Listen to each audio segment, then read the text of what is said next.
Hi friends, എല്ലാവർക്കും നമസ്കാരം. അപ്പോൾ ഇന്ന് നമ്മൾ ചെയ്യാൻ പോണത് തക്കാളി വെച്ചിട്ട് വളരെ പെട്ടെന്ന് ഉണ്ടാക്കിയെടുക്കാൻ പറ്റുന്ന നല്ലൊരു സൈഡ് ഡിഷാണ്. ചോറിനും ചപ്പാത്തിക്കും എന്തിൻ്റെയും കൂടെ കഴിക്കാൻ പറ്റിയ നല്ല ടേസ്റ്റി ആയിട്ടുള്ളൊരു റെസിപ്പിയാണ്. അപ്പോൾ എങ്ങനെയാണ് ചെയ്യണമെന്ന് നോക്കാം. നമുക്ക് നേരെ വീഡിയോയിലേക്ക് പോകാം. അതിനായിട്ട് ആദ്യം തന്നെ ഒരു മീഡിയം സൈസിലുള്ള തക്കാളി ഇതേപോലെ ഒന്ന് സ്ലൈസ് ചെയ്ത് ഇട്ട് കൊടുക്കാം. ഇനി ഇതിലേക്കായിട്ട് ഞാൻ അത്യാവശ്യം വലിപ്പമുള്ള ഒരു സവാള ഇതേപോലെ ഒന്ന് ചെറുതാക്കി കട്ട് ചെയ്ത് വെച്ചിട്ടുണ്ട്. ഇതിൽ നിന്നും പകുതി നമുക്കിതിലേക്ക് അങ്ങ് ചേർത്ത് കൊടുക്കാം. ഇനി ഇതിലേക്ക് ഒരല്പം വെള്ളവും കൂടി ഒഴിച്ച് ഇത് നന്നായിട്ട് നമുക്കൊന്ന് പേസ്റ്റ് ആക്കി എടുക്കാം. ഇതേപോലെ ഒന്ന് ആക്കി വെച്ച് കഴിഞ്ഞാൽ പിന്നെ നമുക്ക് പെട്ടെന്ന് തന്നെ നമ്മുടെ റെസിപ്പി റെഡിയാക്കി എടുക്കാം. അപ്പോൾ അതിനായിട്ട് ഞാൻ ഒരു ചെറിയ മൺചട്ടി ഫ്ലെയിം ഒന്ന് ഓൺ ചെയ്ത് വെച്ച് കൊടുത്തിട്ടുണ്ട്. അപ്പോൾ നമുക്ക് ഏത് പാത്രത്തിൽ വേണമെങ്കിലും നമുക്ക് കുക്ക് ചെയ്തെടുക്കാം. ഞാനിപ്പോൾ ഈ ഒരു മൺചട്ടി ഉപയോഗിച്ചതേ ഉള്ളൂ. ഇനി ഇത് നല്ലപോലെ ഒന്ന് ചൂടായി കഴിയുമ്പോൾ 2 ടേബിൾ സ്പൂൺ അളവിൽ വെളിച്ചെണ്ണ ഒഴിച്ച് കൊടുക്കാം. വെളിച്ചെണ്ണയിൽ നമ്മൾ കുക്ക് ചെയ്തെടുക്കുമ്പോഴാണ് ഈ ഒരു റെസിപ്പിക്ക് നല്ല ടേസ്റ്റ് ഉണ്ടാവുക. ഇനി ഇതിലേക്ക് 1 ടീസ്പൂൺ കടുക് ചേർത്ത് കൊടുക്കാം. കടുക് നന്നായിട്ടൊന്ന് പൊട്ടിക്കഴിയുമ്പോഴേക്കും ഫ്ലെയിം ഒന്ന് കുറച്ച് വെച്ച് കുറച്ച് കറിവേപ്പില ഇതേപോലെ ഒന്ന് കട്ട് ചെയ്ത് ചേർത്ത് കൊടുക്കാം. ഇനി ഇതിലേക്ക് 1 ടേബിൾ സ്പൂൺ അളവിൽ ഇഞ്ചി ചെറുതായിട്ടൊന്ന് കട്ട് ചെയ്തത് ചേർത്ത് കൊടുക്കാം. കൂടെ തന്നെ ഒരു 3-4 വെളുത്തുള്ളി ഇതേപോലെ ഒന്ന് കട്ട് ചെയ്ത് അതും കൂടി ചേർത്ത് കൊടുക്കാം. ഇനി ഇതെല്ലാം കൂടി പതുക്കെ ഒന്ന് ഇളക്കി ജസ്റ്റ് ഒന്ന് വാട്ടിയെടുക്കുക. അതിനുശേഷം ഇതിലേക്ക് നമുക്ക് ചെറിയുള്ളി ചേർത്ത് കൊടുക്കാം. അതിനായിട്ടൊരു 8-10 അല്ലി ചെറിയുള്ളി തോല് കളഞ്ഞ് കട്ട് ചെയ്യാതെയാണ് ഞാൻ ചേർത്ത് കൊടുത്തത്. ഇതുപോലെ കട്ട് ചെയ്യാതെ ചേർത്ത് കൊടുത്ത് നമ്മളുടെ ഈ ഒരു റെസിപ്പി റെഡിയാക്കി എടുക്കുമ്പോഴേക്കും ഈ ഒരു ഉള്ളി കൂട്ടിയിട്ട് ചോറ് കഴിക്കാൻ തന്നെ നല്ല ടേസ്റ്റ് ആയിരിക്കും. അപ്പോൾ നന്നായിട്ടൊന്ന് ഇളക്കി കൊടുക്കുക. ഒരു 2 മിനിറ്റ് ഒന്ന് ഇളക്കി ഒന്ന് സോഫ്റ്റായിട്ട് കുക്ക് ചെയ്തെടുത്താൽ മതി. അതിനുശേഷം ഇതിലേക്ക് നമുക്ക് നമ്മൾ നേരത്തെ കട്ട് ചെയ്ത് മാറ്റി വെച്ചിരുന്ന ബാക്കി സവാള ഇതുപോലെ അങ്ങ് ചേർത്ത് കൊടുക്കുക. ഉള്ളി ചെറുതായിട്ടൊന്ന് മുരിയാൻ തുടങ്ങിയ ശേഷം വേണം ഇതുപോലെ സവാള ചേർത്ത് കൊടുക്കാൻ. ഇത് നന്നായിട്ടൊന്ന് ഇളക്കി കൊടുക്കുക. അതിനുശേഷം സവാളയൊന്ന് പെട്ടെന്ന് വഴണ്ട് കിട്ടാൻ വേണ്ടിയിട്ട് ഇതിലേക്ക് 1 ടീസ്പൂൺ ഉപ്പും കൂടി ചേർത്ത് കൊടുക്കാം. ഇനി നന്നായിട്ടൊന്ന് ഇളക്കി കൊടുക്കുക. സവാളയും കൂടി ഒരു ലൈറ്റ് ബ്രൗൺ കളർ ആവുന്നത് വരെ നമുക്ക് വഴറ്റിയെടുക്കാം. ഇപ്പോൾ കളർ ഒന്ന് മാറി ഒന്ന് വഴണ്ട് വന്നിട്ടുണ്ട്. ഇനി ഇതിലേക്ക് നമുക്ക് 1/2 ടീസ്പൂൺ മഞ്ഞൾപ്പൊടി ചേർത്ത് കൊടുക്കാം.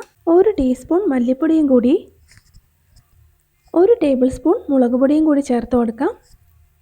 ഇനി ഒരു 1/4 ടീസ്പൂൺ കുരുമുളക് പൊടിയും കൂടി ചേർത്ത് കൊടുക്കാം. ശേഷം നന്നായിട്ട് നമ്മൾ ഇട്ട് കൊടുത്ത പൊടികളും കൂടി നന്നായിട്ടൊന്ന് കുക്കാവുന്നത് വരെ ഫ്ലെയിം ഒന്ന് കുറച്ച് വെച്ച് നല്ലപോലെ ഇളക്കി കൊടുക്കാം. അപ്പോൾ പൊടികൾ നല്ല ഒന്ന് കളറൊക്കെ മാറി നന്നായിട്ട് സോഫ്റ്റായിട്ട് ആ ഒരു പൊടികളൊക്കെ മൂത്ത് നല്ല കറക്റ്റായിട്ട് കിട്ടിയിട്ടുണ്ട്. ഇനി ഇതിലേക്ക് നമുക്ക് നമ്മൾ നേരത്തെ അരച്ച് മാറ്റി വെച്ചിരുന്ന തക്കാളിയുടെയും സവാളയുടെയും ആ ഒരു കൂട്ട് ഇതിലേക്ക് അങ്ങ് ഒഴിച്ചു കൊടുക്കാം. അതിനുശേഷം ഇത് നന്നായിട്ട് എല്ലാം കൂടി ഒന്ന് മിക്സ് ചെയ്ത് കൊടുക്കുക. ഇതിൻ്റെ ആ ഒരു പച്ചച്ചുവ ഒന്ന് മാറുന്നത് വരെ മാത്രം ഒന്ന് ഇളക്കി കൊടുത്താൽ മതി. അതും കൂടി ഒന്ന് കുക്കായി കഴിഞ്ഞാൽ പിന്നെ നമുക്കിതിലേക്ക് ആവശ്യത്തിനുള്ള വെള്ളം ചേർത്ത് കൊടുക്കാം. ഞാനൊരു 1/2 കപ്പ് അളവിൽ വെള്ളം ഇതിലേക്ക് ചേർത്ത് കൊടുക്കുന്നുണ്ട്. ശേഷം എല്ലാം കൂടി നന്നായിട്ടൊന്ന് മിക്സ് ചെയ്ത് കൊടുക്കാം. ഇത് ചെറുതായിട്ടൊന്ന് തിളച്ച് വരാൻ തുടങ്ങിയാൽ ഇതിലേക്ക് ഒരു 2 തക്കാളി ഇതേപോലെ ഒന്ന് ചെറുതാക്കി കട്ട് ചെയ്ത് ചേർത്ത് കൊടുക്കാം. ഈ ഒരു ഗ്രേവിയോടൊപ്പം നമുക്ക് ചെറുതായിട്ടൊന്ന് കടിക്കാൻ തക്കാളിയും കൂടി കിട്ടിയാലേ നല്ല ടേസ്റ്റ് ഉണ്ടാവുള്ളൂ. അപ്പോൾ അതുകൊണ്ട് ഇതുപോലെ അങ്ങ് ചേർത്ത് കൊടുത്ത് നന്നായിട്ടൊന്ന് ഇളക്കി കൊടുക്കുക. ഇനി ഇതെല്ലാം കൂടി നന്നായിട്ടൊന്ന് തിളച്ച് വരണം. കൂടെ നമ്മൾ ഇട്ട് കൊടുത്ത തക്കാളിയും കൂടി നന്നായിട്ടൊന്ന് കുക്കാവണം. ഇതേപോലെ ഒന്ന് തിളയ്ക്കാൻ തുടങ്ങുമ്പോൾ കുറച്ച് കറിവേപ്പിലകൾ ഇതുപോലെ പുറമേ ഒന്ന് ഇട്ട് കൊടുക്കാം. വേപ്പില ഇതുപോലെ ഇട്ട് കൊടുത്ത് ചെറുതായിട്ട് നമ്മളൊന്ന് അടച്ച് വെച്ച് കുക്ക് ചെയ്തെടുത്താൽ നല്ല ഒരു ഫ്ലേവർ ആയിരിക്കും നമ്മളുടെ ഈ ഒരു റെസിപ്പിക്ക്. അപ്പോൾ ഇതൊന്ന് അടച്ച് വെച്ച് നമുക്ക് നന്നായിട്ടൊന്ന് കുക്ക് ചെയ്തെടുക്കാം. ഇടയ്ക്ക് നമ്മൾ തുറന്ന് നോക്കിയിട്ട് ഇളക്കി കൊടുക്കാൻ മറന്നു പോകരുത്, അല്ലെങ്കിൽ ഇത് അടിക്ക് പിടിക്കും. അതുപോലെ തന്നെ ഉപ്പ് വേണമെന്നുണ്ടെങ്കിൽ നമുക്ക് നോക്കിയിട്ട് ഇട്ട് കൊടുക്കാം. ഞാനൊരു 1/2 ടീസ്പൂണും കൂടി ചേർത്ത് കൊടുത്തിട്ടുണ്ട്. ഇനി നന്നായിട്ടൊന്ന് ഇളക്കി കൊടുക്കുക. തക്കാളി അത്യാവശ്യം ഒന്ന് കുക്കായിട്ടുണ്ട്. അപ്പോൾ നമുക്ക് ഇതുപോലെ കറിയായിട്ട് വേണമെന്നുണ്ടെങ്കിൽ ഈ ഒരു സ്റ്റേജിൽ നമുക്ക് ഫ്ലെയിം ഓഫ് ചെയ്തേക്കാം. അതല്ല കുറച്ചുകൂടി ഒന്ന് റോസ്റ്റ് ആയിട്ടാണ് വേണ്ടതെങ്കിൽ നമുക്കൊന്ന് വെള്ളം വറ്റിച്ച് ഒന്ന് വരട്ടിയെടുക്കാം. അപ്പോൾ ഒന്നുകൂടി ടേസ്റ്റും കൂടും. അപ്പോൾ ചെറുതായിട്ട് എണ്ണയൊക്കെ ഒന്ന് തെളിഞ്ഞിട്ടുണ്ട്.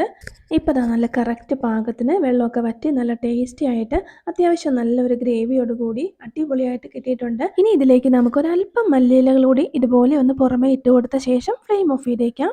നമ്മളുടെ നല്ല അടിപൊളി ടേസ്റ്റിലുള്ള പെട്ടെന്ന് ഉണ്ടാക്കിയെടുക്കാൻ പറ്റുന്ന നല്ലൊരു തക്കാളി വെച്ചിട്ടുള്ള ഈസി ആയിട്ടുള്ള സൈഡ് ഡിഷ് ഇവിടെ റെഡി ആയിട്ടുണ്ട്. ചോറിൻ്റെ കൂടെ കഴിക്കാനാണെങ്കിൽ നല്ല ടേസ്റ്റാണ്. അതുപോലെ തന്നെ ഇത് ചപ്പാത്തിക്കും ഇഡ്ഡലിക്കും ദോശയ്ക്കും ഒക്കെ പറ്റിയ നല്ലൊരു സൈഡ് ഡിഷാണ്. അപ്പോൾ എല്ലാവരും ഒന്ന് ട്രൈ ചെയ്ത് നോക്കുക. വീഡിയോ ഇഷ്ടപ്പെട്ടാൽ ലൈക്ക് ചെയ്യാനും കമൻറ്റ് ചെയ്യാനും മറക്കരുത്. കൂടെ തന്നെ നമ്മുടെ ചാനലും കൂടി മറക്കാതെ ഒന്ന് സബ്സ്ക്രൈബ് ചെയ്യണേ. അപ്പോൾ നമുക്ക് മറ്റൊരു നല്ല റെസിപ്പിയുമായി വീണ്ടും കാണാം.